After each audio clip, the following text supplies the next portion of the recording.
Hello students, आज हम पढ़ने वाले हैं कक्षा छठवीं का अध्याय 5 हमारे चारों ओर के परिवर्तन।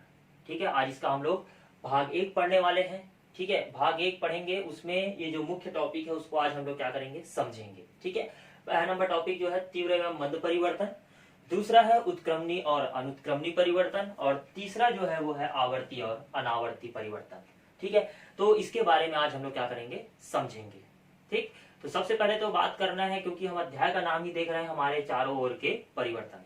ठीक है, सभी लोगों ने अपने अपने आसपास या चारों ओर तो आप लोगों ने देखा ही होगा, उसमें आप लोगों को विभिन्न प्रकार के जो परिवर्तन होते हैं वो दिखाई देते हैं।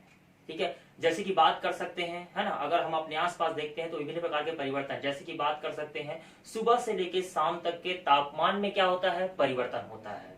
ठीक है, साथ ही साथ बात कर सकते हैं, है ना, दिन से लेके रात होता है।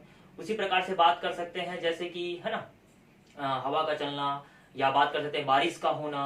ठीक है, ये विभिन्न प्रकार के जो परिवर्तन है वो हमारे आसपास देखने को हमको क्या होता है, मिलता है। लेकिन हम इनके इतने अभ्यस्त हो चुके हैं, इतने अभ्यस्त हो चुके हैं कि ये जो परिवर्तन हमारे आसपास जो होता है वो हमें बिल्कुल भी पता नहीं चलता, या हमारा ध्यान ही नहीं होता उस ओर। ठीक है, तो इस प्रकार के जो परिवर्तन होते हैं, जिसमें बहुत सारे परिवर्तन अपने को देखने को उस पर मिलता है, लेकिन हमारा ध्यान उस ओर क्या नहीं होता, केंद्रित नहीं होता। ठीक है, सुबह से शाम का होना, ठीक है, उसके बाद फिर से उदय हो जाना। और बात कर सकते हैं जैसे कि अभी मैंने बात किया, है ना, तो ऐसे विभिन्न प्रकार के परिवर्तन जो है हमारे आसपास हम लोगों को देखने को मिलता है, जिससे हम भली भांति तो परिचित हैं, लेकिन उस ओर हमारा ध्यान आकर्षित नहीं हो पाता। ठीक है, तो इसमें जैसे बात कर सकते हैं तीव्र एवं मंद परिवर्तन। सबसे पहला नंबर टॉपिक है तीव्र एवं मंद परिवर्तन। ठीक है, तो तीव्र एवं मंद परिवर्तन जैसे कि बात कर सकते हैं, इसके लिए हम लोग क्या करेंगे, है ना, एक तीव्र एवं मंद परिवर्तन को समझने के लिए एक छोटा सा प्रयोग करते हैं। इसके लिए हमको लेना क्या है, एक माचिस लेना है।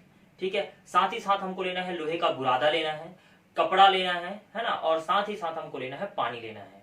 ठीक है, हम माचिस ले लेंगे और माचिस की तीली को क्या करेंगे, सबसे पहले क्या करेंगे, जलाएंगे। ठीक है, इनको जलाकर हम क्या कर देते हैं, छोड़ देते हैं। ठीक, अब उसी प्रकार से जो हमने लोहे का बुरादा लिया था, उस लोहे के बुरादे को क्या करना है, अपने को कपड़े के अंदर क्या करना है, डालना है, और उसको पानी से क्या कर देना है, भिगो देना है। ठीक, और उसको रख देना है। अब हम इन दोनों जो प्रयोग हमने किया उसमें हम क्या करेंगे, अंतर निकालने का प्रयास करेंगे। जैसे कि बात करते हैं, हम लोगों ने माचिस लिया था और माचिस को हमने जलाया था। जलाने के बाद देखे होगे कि माचिस की तीली जो थी बहुत तेजी से क्या हो गया होगा, जल गया। लेकिन जैसे ही हमने लोहे के बुरादे को उस कपड़े में लपेटकर पानी से भिगोया, ठीक है, और उसे हमने रख दिया, तो उसमें जंग लगने वाला नहीं है। जंग लगेगा लेकिन थोड़ा सा समय लगेगा उसको जंग लगने के लिए। ठीक है, अर्थात दोनों स्थितियों में हमको ये देखने को मिला कि जो माचिस की तीली थी वह बहुत जल्दी जल गई, अर्थात हम कह सकते हैं कि उसमें तीव्र परिवर्तन हुआ। कौन सा परिवर्तन हुआ, तीव्र परिवर्तन हुआ। ठीक है, लेकिन अगर हम बात करते हैं उसी लोहे का बुरादा का बात करते हैं, जिसको हमने कपड़े में लपेट कर पानी से क्या कर दिया था, भिगो दिया था, तो पानी से जैसे हमने भिगोया तो हमने देखा कि उसमें जो जंग लगने की जो क्रिया थी उसको लगने में थोड़ा सा क्या लगा, समय लगा। अर्थात हम कह सकते हैं कि वो मंद परिवर्तन है। कौन सा परिवर्तन है, मंद परिवर्तन है। तो हम सीधा सीधा परिभाषा यही बना सकते हैं कि ऐसा परिवर्तन, तीव्र परिवर्तन बता रहा हूं, ऐसा परिवर्तन जिनको होने में, है ना, जिनको होने में क्या लगता है, कम समय लगता है, उसे हम क्या कहते हैं, तीव्र परिवर्तन कहते हैं। ठीक है, मध्य परिवर्तन, ऐसा परिवर्तन जिनका परिवर्तन होने में कैसा लगता है, अधिक समय लगता है। ठीक है, समय जो लग रहा है वो अधिक होता है, तो उसे हम क्या कहते हैं, मध्य परिवर्तन कहते हैं। ठीक है, एग्जाम्पल तो आप लोग समझ ही गए होंगे, आसपास, है ना, दीपावली के समय आप लोग बहुत सारे पटाखे फोड़ते होंगे, तो पटाखे का फूटना कौन सा परिवर्तन है, बिल्कुल तीव्र परिवर्तन है। ठीक है, तो उसी प्रकार से हम क्या कर सकते हैं, दिन से रात का होना, ये थोड़ा सा कौन सा परिवर्तन हो जाता है, मंद परिवर्तन हो जाता है। ठीक है, बहुत जल्दी नहीं होता, इनको होने में समय लगता है। तो ऐसे बहुत सारे परिवर्तन जो है, यहाँ पर सारणी जो है बना हुआ है, सारणी 5.2, बिल्कुल इसको आप लोग क्या करेंगे, उसमें जो मंद परिवर्तन है और तीव्र परिवर्तन जो है उसको आप लोग क्या करेंगे, बनाकर मुझे क्या करेंगे, भेजेंगे। ठीक है, ये आप लोग के लिए होमवर्क है, तीव्र एवं मंद परिवर्तन के लिए। ठीक है, उसी प्रकार से हम किसी भी मंद परिवर्तन को और मंद करा सकते हैं। जैसे कि बात कर सकते हैं हम लोग लोहे में जंग लगना, सभी जानते हैं लोहे में क्या लगता है, जंग लगता है, लेकिन ये कौन सा परिवर्तन है, मंद परिवर्तन है, क्योंकि इस क्रिया को होने में कैसा लगता है, अधिक समय लगता है, इसलिए वो मंद परिवर्तन है। ठीक है, अब लोहे पर जंग लग रहा है, उसको हमें क्या करना है, और उसके क्रिया को क्या करना है, बढ़ाकर रखना है, तो उसके लिए हम क्या करते हैं, उसमें पेंट लगा देते हैं, या तो ग्रीस ऑयलिंग करने वाला काम है तो ग्रीस ऑयलिंग कर देते हैं, जिससे उस लोहे पर हवा और पानी की उपस्थिति नहीं पड़ पाती और वह जंग लगने से क्या हो जाता है, बच जाता है। उसी प्रकार से हम घर में जो अनाज जो उपयोग करते हैं, जिनको बहुत दिनों तक सुरक्षित रखना है, उसके लिए हम क्या करते हैं, कपड़े में कीटनाशक दवाइयों को डाल देते हैं, भर देते हैं और उसको कपड़े में बांधकर उस अनाज के अंदर क्या कर देते हैं, रख देते हैं, जिससे उस पर कीड़ा नहीं लगता और वो अनाज जो है वो बहुत दिनों तक क्या रहता है, सुरक्षित रहता है। तो इस प्रकार से हम अपने भोज्य सामग्रियों को भी क्या कर सकते हैं, खराब होने से क्या कर सकते हैं, बचा भी सकते हैं और ये मंद परिवर्तन के अंतर्गत भी सम्मिलित हो जाता है। बिल्कुल इसको याद रखिएगा। ठीक, तो ऐसे बहुत सारे एग्जाम्पल आपके बुक में भी दिया गया है, साथ ही साथ जो सारणी दिया गया है उसको आप लोग बनाकर मुझे भेजेंगे, तीव्र परिवर्तन और मंद परिवर्तन का। तो तीव्र परिवर्तन किसे कहते हैं कि ऐसा परिवर्तन जो बहुत ही कम समय में हो जाता है, उसे हम क्या कहते हैं, तीव्र परिवर्तन कहते हैं। मंद परिवर्तन ऐसा परिवर्तन जिनको होने में अधिक समय लगता है, उसे हम क्या कहते हैं, मंद परिवर्तन कहते हैं। दोनों का एग्जाम्पल बता दिया मैंने, दोनों का परिभाषा ही बता दिया। बिल्कुल इसको लिखकर आप लोग क्या करेंगे, मुझे भेजेंगे। ठीक, चलिए अगला बढ़ते हैं, उत्क्रमणीय और अनुत्क्रमणीय परिवर्तन। तो उत्क्रमणीय और अनुत्क्रमणीय परिवर्तन किसे कहते हैं? तो उत्क्रमणीय नाम से स्पष्ट हो रहा है, ऐसी क्रिया जो वापस क्या हो जाए, कंप्लीट हो जाए। जैसे बात करते हैं, इनको समझने के लिए हम क्या करते हैं, पुनः हम क्या करते हैं, एग्जाम्पल लेते हैं या प्रयोग करते हैं। हमको लेना है, क्या करना है, चाय बनाने की जो केतली आती है वो केतली हमको लेना है और साथ ही साथ गर्म करने का साधन भी लेना है और पानी भी लेना है और प्लेट लेना है। ठीक है, वो स्टील का ही होना चाहिए। ठीक, अब हमको क्या करना है, उस केतली में क्या करना है, पानी भरना है और पानी भरने के बाद उसे गर्म करने का जो साधन आपने जो भी लिया है, ठीक है, उसके ऊपर क्या करना है, उसको रखना है और पानी को क्या करना है, गर्म करना है। जैसे ही पानी गर्म होगा, उस केतली के मुंह से वो पानी जो गर्म होकर निकल रहा है भाप के रूप में बाहर निकलेगा। जब भाप के रूप में बाहर निकलेगा तो उसे हम क्या करना है, प्लेट के माध्यम से उस केतली में जो पानी से है ना, पानी गर्म होकर भाप बन रहा था, उसे प्लेट के माध्यम से रोकना है। तो आप देखेंगे कि जो पानी है वो है ना, भाप जो है पानी में परिवर्तित होकर फिर से नीचे गिरना शुरू हो जाता है। तो इस क्रिया से यह सिद्ध होता है कि हमने पानी को वापस क्या कर दिया, पानी बना दिया। ठीक है, जैसे हमने यहाँ पर लिया था है ना, एक केतली लिया था हम लोगों ने, है ना, एग्जाम्पल के तौर पे बता रहा हूँ, बिल्कुल इधर ध्यान दीजिएगा। ठीक है, हमने क्या लिया था, यहाँ पर केतली लिया। ठीक है, केतली और ये एक केतली का मुंह है। ठीक है, बिल्कुल समझने के लिए बहुत जरूरी है, बिल्कुल इसको समझिएगा। ठीक है, आपने केतली को ये गर्म करने का साधन, इसको गर्म किया जा रहा है, समझिएगा बिल्कुल। ठीक है, ठीक, और यहाँ पर हमने क्या लिया था, एक प्लेट लिया था। ठीक, अब हुआ क्या कि इसके अंदर हमने जो जल रखा हुआ था इसको हमने क्या किया, गर्म किया। जैसे ही इसको गर्म किया, ये भाप के रूप में क्या निकला, बाहर निकला और इससे टकराने के बाद में पुनः ये क्या हो गया, पानी की बूंद बनकर नीचे गिरना शुरू हो गया। ठीक है, तो यहाँ पर हमने ये समझा कि पानी जो है वो पुनः क्या हो गया, पानी बन गया। मतलब हम कह सकते हैं कि ऐसा परिवर्तन जो विपरीत दिशा में क्या होता हो, चलता हो, है ना, विपरीत दिशा में चलकर पुनः उस स्थिति को क्या कर ले, प्राप्त कर ले, उसे हम कौन सी अभिक्रिया कहते हैं, उत्क्रमणीय अभिक्रिया कहते हैं। ठीक है, तो ऐसा परिवर्तन जो विपरीत दिशा में क्या हो, चलता हो, है ना, विपरीत दिशा में क्या हो, चलता हो, वो पुनः निर्माण कर ले अपने ही समान। जैसे पानी को हमने गर्म किया, भाप बना, भाप को एकत्रित किया, पुनः पानी बन गया। तो इस प्रकार की क्रिया को हम कौन सी क्रिया कहते हैं, उत्क्रमणीय परिवर्तन या क्रिया भी कहते हैं। बिल्कुल इसको याद रखिएगा। ठीक है, जैसे कि बात कर सकते हैं यहाँ पर, पानी को आपने क्या किया, गर्म किया। ठीक है, जैसे ही आपने गर्म किया, एक इसमें परिवर्तित हो गया, भाप में परिवर्तित हो गया। भाप को वापस आपने क्या किया, ठंडा किया, एकत्रित किया। ठीक है, जैसे ही एकत्रित किया, ठंडा किया, वो पुनः किसमें परिवर्तित हो गया, पानी में परिवर्तित हो गया।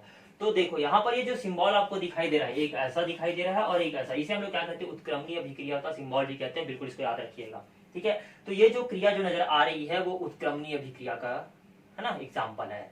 ठीक है, तो इस प्रकार से हम क्या कर सकते हैं, इसको समझ सकते हैं। अनुत्क्रमणीय अभिक्रिया, जैसे कि बात कर सकते हैं अनुत्क्रमणीय अभिक्रिया। चलो उत्क्रमणीय अभिक्रिया में, अनुक्रमणीय अभिक्रिया में जाने से पहले उत्क्रमणीय अभिक्रिया और एग्जाम्पल दे देता हूँ आप लोगों को।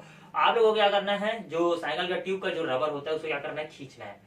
आप वापस उसको खींच कर रखेंगे, वापस उसको छोड़ेंगे तो वापस अपनी पूर्वावस्था में क्या जाता है, वो आ जाता है, विपरीत दिशा में पुनः क्या जाता है, वो प्रदान हो जाता है। तो उसे हम कौन सी अभिक्रिया कहेंगे, उत्क्रमणीय अभिक्रिया या परिवर्तन भी कहते हैं। बिल्कुल इसको याद रखिएगा।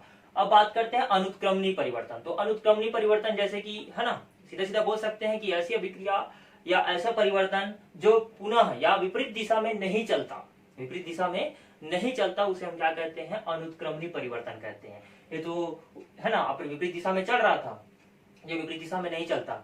जैसे कि एग्जांपल के लिए बात कर सकते हैं, हमारे घर में जो भोजन बना हुआ है, ठीक है, उसको हम वापस क्या नहीं कर सकते, है ना, कच्चे भोज्य पदार्थ के रूप में नहीं बदल सकते। जो कच्चा पदार्थ हमने भोजन तैयार किया था उसे हम पुनः कच्चे पदार्थ के रूप में परिवर्तित नहीं कर सकते।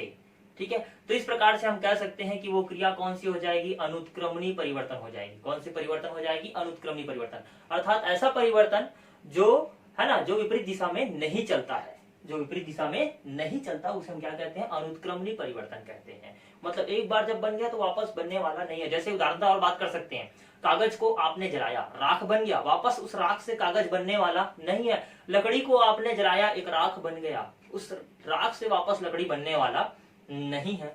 तो हम कह सकते हैं कि वो कौन सा परिवर्तन है, अनुत्क्रमणीय परिवर्तन है। ठीक, बिल्कुल समझ आ गया होगा। तो ये दोनों जो मैंने आप लोग को समझाया है ना, दोनों को परिभाषा आप लोग लिखेंगे और लिखकर मेरे पास क्या करेंगे, भेजेंगे। और इसके ऊपर जो सारणी बना हुआ है उसको भी आप लोग लिखकर भेजेंगे।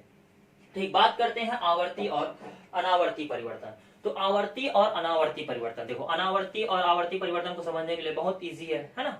जैसे उदाहरणतः बात कर सकते हैं कि आप लोगों ने घड़ी तो देखा होगा, और घड़ी में है ना, एक होता है घंटे का कांटा होता है, एक होता है मिनट का और एक होता है सेकंड का। ठीक है, तो आप लोगों ने देखा होगा कि जो सेकंड का कांटा है ना, वो चलकर पुनः अपनी पूर्वावस्था में क्या जाता है, आ जाता है। ठीक है, उसी प्रकार से मिनट का कांटा भी वो पूरा घूमता है और घूमने के बाद पुनः अपनी पूर्वावस्था से आकर पुनः गति करना शुरू कर देता है। ठीक है, उसी प्रकार से जैसे बात कर सकते हैं दिन और रात का होना, और बात कर सकते हैं है ना, दिन और रात का होना, साथ ही साथ बात कर सकते हैं उसमें है ना, अमावस्या और पूर्णिमा का होना, ज्वार भाटा का होना। ये जितने भी क्रियाएं जो होती है वो कौन सी अभिक्रिया कहलाती है या परिवर्तन कहलाता है, आवर्ती परिवर्तन कहलाता है। कौन सा परिवर्तन कहलाता है, आवर्ती। अर्थात इसमें समय के साथ इसमें क्या हो रहा है, परिवर्तन होते जा रहा है समय के साथ। ठीक है, ऐसा परिवर्तन जो समय के साथ एक पूर्व अवस्था तक वो क्या होता है, बदलते रहता है। एक निश्चित समय के बाद क्या होता है, उसमें परिवर्तन होता है। एक निश्चित समय के बाद क्या होता है, उसमें परिवर्तन होता है। तो उसे हम क्या कहते हैं, आवर्ती परिवर्तन कहते हैं। बिल्कुल इसको याद रखिए, ऐसा परिवर्तन जो किसी निश्चित समय में अपनी अवस्था को क्या करता रहता है, बदलते रहता है, उसे हम क्या कहते हैं, या परिवर्तन होते रहता है, उसे हम क्या कहते हैं, आवर्ती परिवर्तन कहते हैं। जैसे कि मैंने बताया, उस घड़ी को देखा आपने, उस घड़ी में जो सेकंड का जो सुई था वो क्या हुआ, घूमा, और घूमने के बाद में पुनः अपनी अवस्था में आने के बाद पुनः गति करना शुरू कर दिया। उसी प्रकार से दिन और रात का होना कंटिन्यू चल रहा है, आवर्ती परिवर्तन। ठीक है, उसी प्रकार से और बात कर सकते हैं, मैंने बताया आप लोगों को है ना, अमावस्या और पूर्णिमा का होना, बिल्कुल वो समय के अनुसार अपने परिवर्तन होते रहता है उसमें। ठीक है, वो निश्चित है, वो परिवर्तन होना ही है, मतलब होगा ही। ज्वार भाटे का होना वो निश्चित परिवर्तन होगा, मतलब होना ही है। ठीक, चलिए बात कर सकते हैं इसमें अनावर्ती परिवर्तन। तो अनावर्ती परिवर्तन ऐसा परिवर्तन जो निश्चित समय के अंतराल में उसे परिवर्तन नहीं होता। ठीक है, अंतराल में परिवर्तन नहीं होता, उसे हम क्या कहते हैं, अनावर्ती परिवर्तन कहते हैं। जैसे हम कहते हैं कि भूकंप आना, एक बार भूकंप आया उस एरिया में, हम नहीं कह सकते कि आने वाले इसी साल में इसी समय में वहां पर भूकंप आएगा, हम बिल्कुल नहीं कह सकते। ठीक है, चट्टानों का खिसकना, बाढ़ का आना, सूखा पड़ जाना, ठीक है, इत्यादि जो है वो अनावर्ती परिवर्तन के अंतर्गत आता है। जैसे कि हम नहीं कह सकते कि इस साल सूखा पड़ा है यहाँ पर तो अगले साल भी यहाँ पर सूखा पड़ेगा, यहाँ पर इस साल बाढ़ आया है तो अगले साल भी यहाँ पर बाढ़ आएगा। ये बिल्कुल हम है ना, कोई आशंका कोई ये बिल्कुल नहीं लगा सकते। ठीक है, तो ये क्या हो रहा है, इसमें कोई एक निश्चित समय अंतराल नहीं है कि इस समय सूखा पड़ा तो अगले साल भी इसी डेट पे इसी समय पर वहां पर सूखा पड़ेगा, बिल्कुल ऐसा होने वाला नहीं है। तो उसे हम लोग क्या कहते हैं, अनावर्ती परिवर्तन कहते हैं। कौन सा परिवर्तन कहते हैं, अनावर्ती परिवर्तन कहते हैं। ठीक, तो आज मैं आप लोगों को तीव्र एवं मंद परिवर्तन, उत्क्रमणीय और अनुत्क्रमणीय परिवर्तन, आवर्ती और अनावर्ती परिवर्तन मैंने आप लोगों को समझाया है। इसके बाद 3 टॉपिक और है इसमें, है ना, जो और परिवर्तन, उसके बाद ये अध्याय जो होगा खत्म हो जाएगा। उसके बाद मैं इसका जो प्रश्न उत्तर है वो आप लोगों को क्या कर दूंगा, मैं भेज दूंगा। तो आज का जितना भी मैंने आप लोगों को समझाया है इसको आप लोग क्या करेंगे, है ना, लिखेंगे रफ कॉपी में, है ना, और लिख कर मुझे क्या करेंगे, भेजेंगे। ठीक है, मेरे व्हाट्सएप नंबर पर। ठीक, तो आज के लिए इतना बहुत है, धन्यवाद।